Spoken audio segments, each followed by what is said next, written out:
Bienvenidos a una nueva semana acá en Agenda Económica PM en CNN Chile. Según la última encuesta CADEM, más de la mitad de los chilenos señala que el ingreso familiar de emergencia es una mejor alternativa para enfrentar la crisis económica que un cuarto retiro de fondos previsionales. Este dato llega una semana antes que comience a votarse en el Congreso un nuevo rescate desde los fondos de las AFP. Yo preferiría el ingreso familiar. Preferiría el IFE. Me quedo con el IFE en este caso. Yo prefiero el ingreso familiar de emergencia. Parece una tendencia y así también se ve reflejado en los resultados de la última encuesta CADEM. Según estas cifras, un 57% de los encuestados asegura que es mejor el ingreso familiar de emergencia por sobre el cuarto retiro de fondos previsionales. Pero, ¿cuáles son las razones de esta preferencia? Porque es algo que está todos los meses y sacar un cuarto retiro significa quedarse sin nada en tus fondos para la vejez. Yo creo que el Estado debe apoyarnos en ese sentido.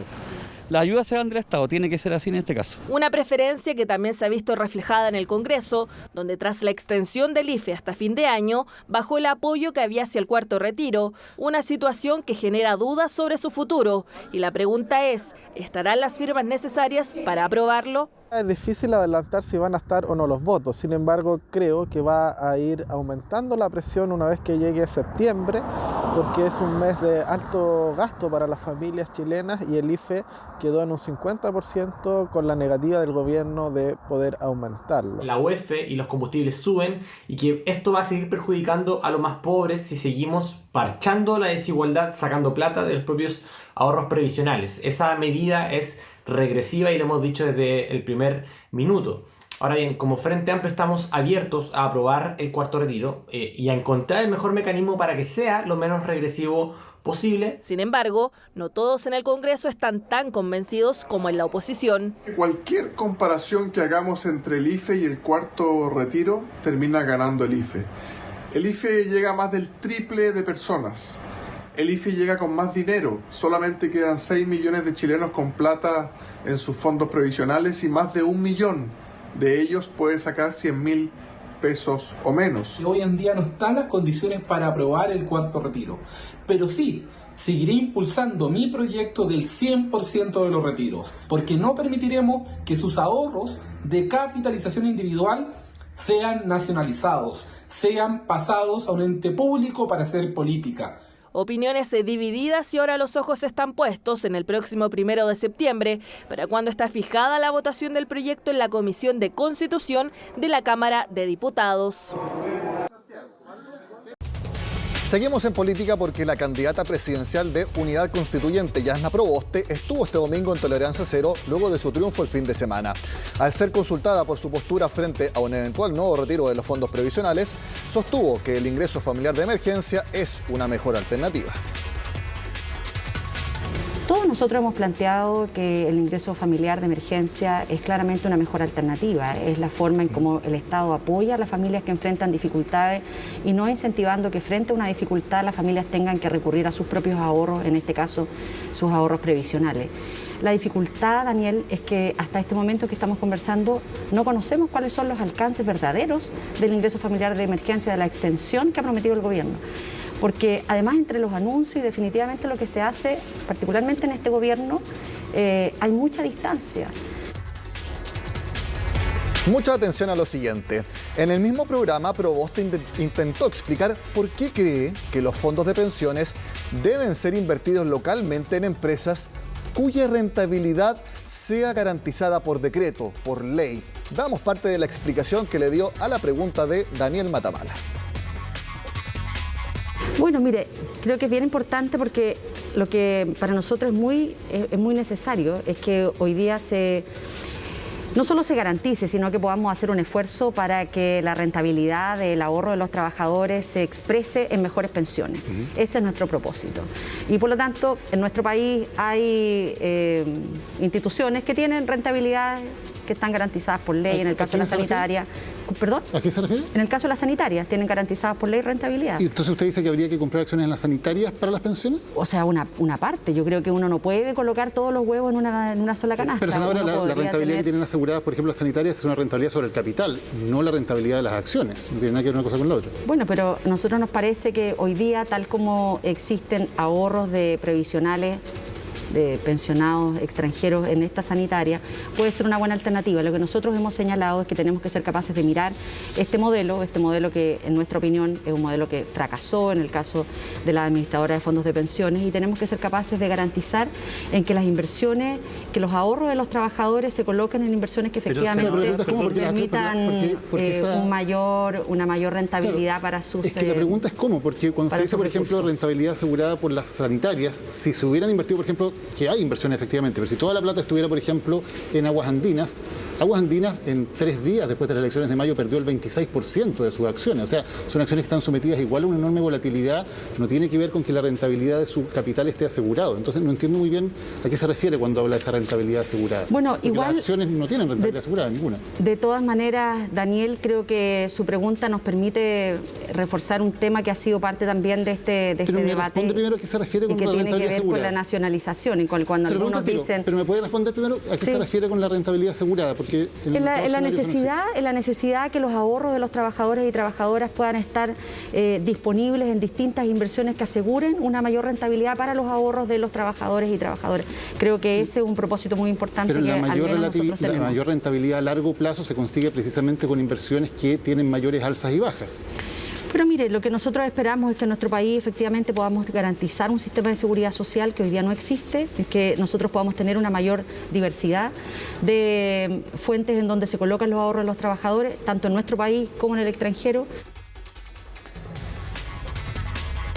Algunos comentarios sobre lo que intentó explicar la senadora y ahora candidata presidencial de Unidad Constituyente. Las sanitarias, al igual que las distribuidoras eléctricas, operan en un monopolio regulado. No se puede tener sanitarias y distribuidoras eléctricas todas las que haya, porque no podemos tener cables por todas las calles, ni tampoco sanitarias llenando de tuberías toda la ciudad. Por eso tienen y operan en un monopolio regulado. Y al ser un monopolio no tienen competidores. Y entonces, para que no cobren lo que se les antoje, y fácilmente porque no tienen competidores, se les establece una rentabilidad máxima garantizada. Máxima.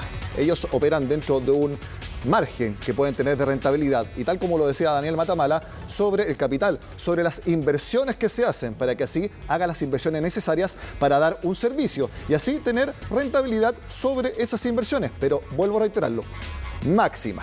Eso es lo que erróneamente quiso comparar Jasna Proboste. Bueno, por otro lado, si en verdad el espíritu que ella decía es que donde inviertan localmente las AFP tengan una rentabilidad garantizada por ley. ¿Cómo se hace eso?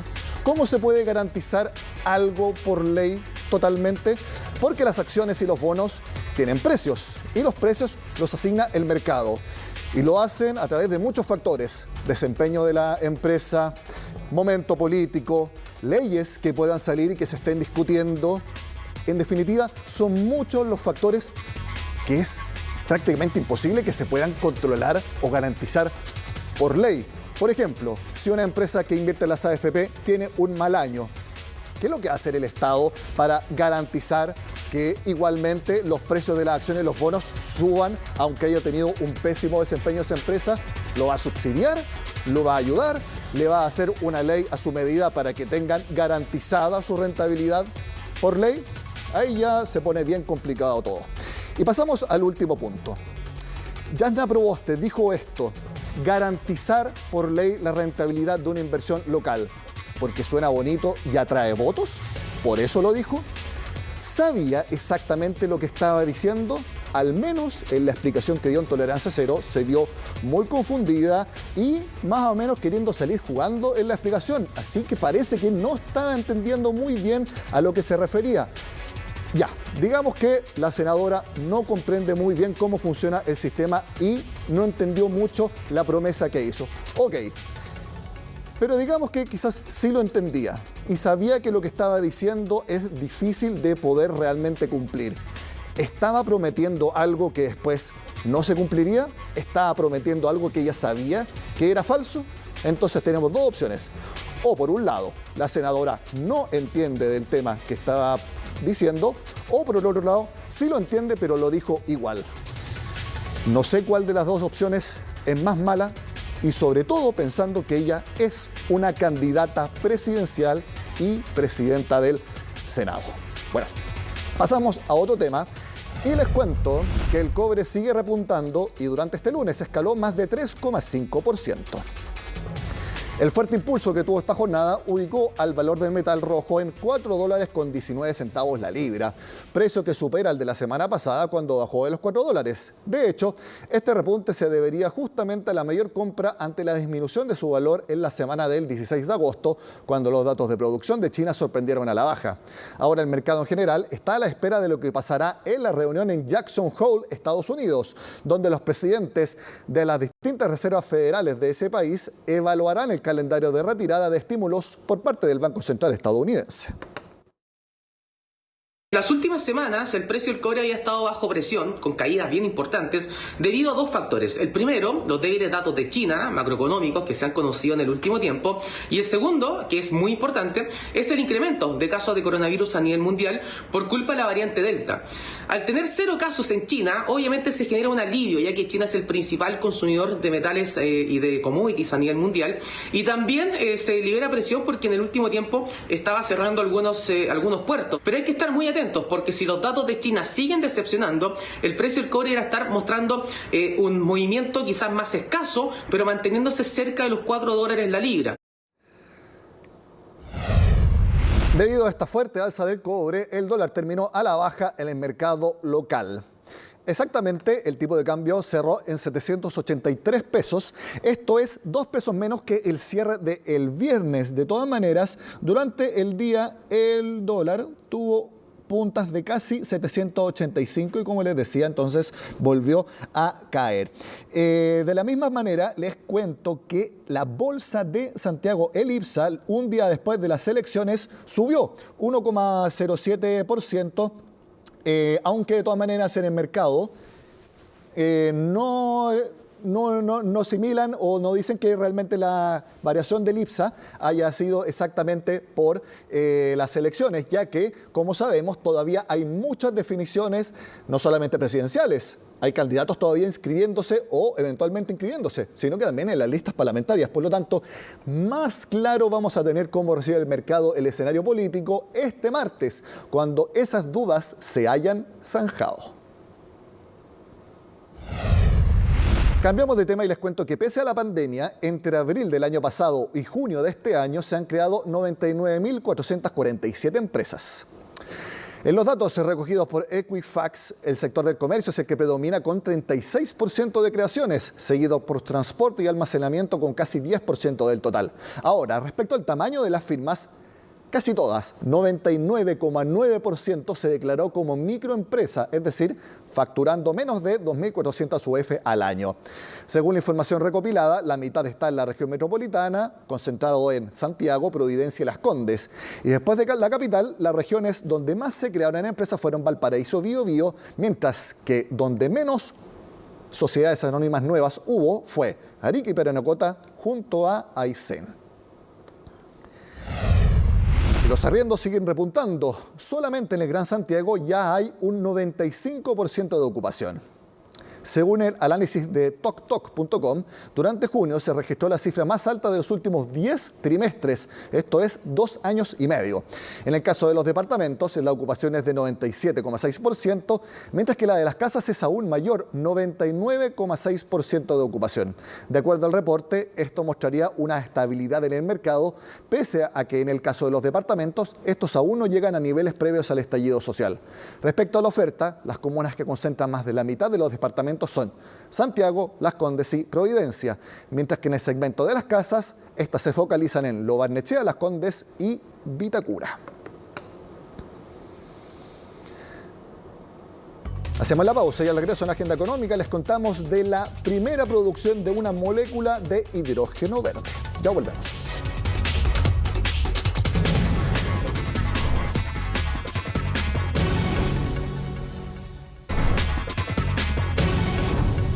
lunes, el presidente Sebastián Piñera junto al viceministro de Minería y Energía inauguraron la primera producción de una molécula de hidrógeno verde, todo un hito para las energías renovables en nuestro país y que estuvo a cargo de Anglo American. Se espera que para 2030, Chile produzca el hidrógeno verde más barato en todo el mundo. Belén Vázquez estuvo presente en ese lugar y nos cuenta todos los detalles. Hola, ¿qué tal? Muy buenas tardes. Sí, este mediodía el ministro de Energía y el presidente Sebastián Piñera llegaron hasta la planta Las Tórtolas de Anglo American, aquí en la comuna de Colina, para dar el puntapié inicial a este piloto de hidrógeno verde. Lo que hicieron básicamente fue inaugurar la producción que va a tener esta energía, este tipo de energía, y lo hicieron dando el suministro a una grúa horquilla, que es una grúa que usaba diésel y pasó a utilizar hidrógeno verde. Destacaba el ministro y también el presidente Sebastián Piñera que esta es una iniciativa que sitúa a Chile como uno de los países que está a la punta de la producción de hidrógeno verde, lo sitúa en un lugar competitivo en esta materia y además permite que a futuro este tipo de energía se pueda usar también en uso doméstico, en transportes. De hecho, Anglo American ya tiene un piloto desarrollando en Sudáfrica para un camión minero. La idea es que los vehículos mineros que utilizan mucho combustible, mucho diésel, pasen a funcionar con hidrógeno verde y así se pueda llegar primero más rápido a las metas de carbono neutralidad y segundo pueda reducirse las emisiones de carbono. Quiero que revisemos entonces las palabras del presidente Sebastián Piñera y del viceministro de Energía y Minería, Juan Carlos Llobet, destacando esta iniciativa. Porque hoy día estamos dando un nuevo paso adelante en materias tan importantes como energías limpias, protección de la naturaleza y combate al cambio climático. Porque hoy, en esta planta de Anglo American, en la comuna de Colina, se producirá la primera molécula de hidrógeno verde, que va a proveer energía a este cargador frontal, pero también energía a la minería de nuestro país. Sí, el hidrógeno va a tener dos usos principales, va a tener usos locales y lo vamos a poder usar como un producto de exportación. En términos locales lo vamos a poder usar en el transporte sobre todo de larga distancia, de carga, transporte pesado. Lo vamos a poder usar en la minería y otros procesos industriales, reemplazando el diésel, el carbón, el gas natural. Lo vamos a poder usar a nivel local en nuestras residencias, ¿no es cierto?, en el sector residencial. Nosotros podemos mezclar hidrógeno verde con gas natural en las redes domiciliarias, por ejemplo, y usarlo en calefacción o en la cocina. Entonces tiene muchos usos locales. Esta es la primera hidrogeneradora de hidrógeno verde que se inaugura en el país. En paralelo, por supuesto, hay otros proyectos. De hecho, el viernes conocíamos las iniciativas que tiene Engie y que tiene también una sociedad compuesta por GNL Quintero, Enagas y Acciona Energía, cerca de 80 millones de dólares. ¿Cómo funciona el hidrógeno verde? Bueno, en particular lo que se hace es separar las moléculas del agua y a través de un proceso llamado electrólisis, lo que se hace es almacenar el hidrógeno y el oxígeno vuelve a la atmósfera y con este hidrógeno entonces se da combustible, llamémoslo combustible verde, para los vehículos mineros. Quiero entonces que revisemos la explicación sencilla, pedagógica que hacía la ingeniera a cargo de este proyecto de hidrógeno verde y el personal de Anglo American. Para la producción de hidrógeno necesitamos agua y electricidad. Si la electricidad proviene de fuentes de energías renovables, lo llamamos producción de hidrógeno verde. Ya mediante un sistema de electrólisis, lo que hacemos es separar las moléculas de agua en hidrógeno y oxígeno. El oxígeno se elimina a través de un tubo de venteo a la atmósfera y el hidrógeno lo comprimimos ya y posteriormente lo dispensamos hacia nuestros vehículos fuel cell. Bueno, esta es la primera piedra, digámoslo así, ¿no es cierto? Estamos dando los primeros pasos en este camino importante para ir tratando de hacer que el hidrógeno verde sea el reemplazo, ¿no es cierto?, de los motores a combustión en todas las faenas, tanto en esta que es una faena más bien de bodega, como la que vemos acá, que está restringida, como a todo el desplazamiento de vehículos en faenas mineras. En eso Anglo American ya está trabajando. Nosotros estamos haciendo las primeras pruebas de un camión minero en Sudáfrica. Esperamos que podamos traer a un plazo máximo de 2 años el primer piloto a Chile y estamos justamente apuntando a que ese sea el futuro. La idea entonces es que de aquí a 2030 Chile pueda producir el hidrógeno verde más barato del mundo con menos de $1,50 por kilo, y de hecho también la idea es que en Magallanes se pueda producir por menos de $1 el kilo. Una iniciativa entonces destacable, se da el puntapié inicial al hidrógeno verde que, de acuerdo a las estimaciones del gobierno, prontamente podría llegar incluso al uso doméstico. Sabemos que durante 2020 la pandemia cambió la vida de todos nosotros y aceleró procesos, por ejemplo, del comercio digital.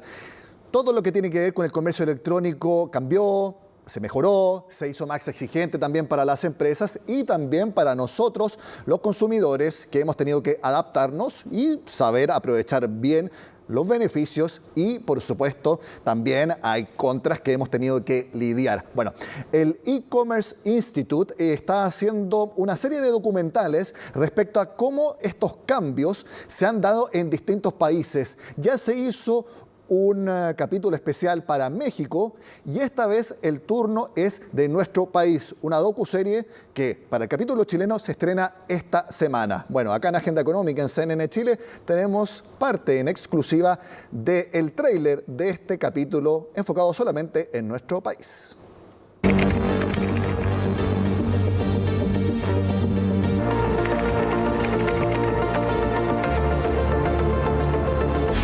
El 2020 fue un año en el que las tiendas físicas estuvieron cerradas mucho tiempo, ¿ya? Y el e-commerce en particular pasó a ser de una tienda más a la tienda más importante. El 41% de las empresas declaró que con la pandemia aceleró sus procesos de transformación digital. Pasamos de un 2019 con 1.3 millones de compradores a 2,6 millones de compradores en 2020, esto es más del doble, y 4 veces la demanda, si lo vemos en términos absolutos, que tuvo por supuesto un pic en el segundo semestre donde fue bastante mayor a eso. Muchas tiendas que tuvieron que cerrarse se ocuparon como dark store de manera de poder ahí preparar los pedidos para distribuirlo a las casas. Creemos que la gente, cuando termine la pandemia, va a estar muy deseada de ir a las tiendas, pero creemos que el online y el físico van a tener que estar súper conectados y la omnicanalidad es el futuro.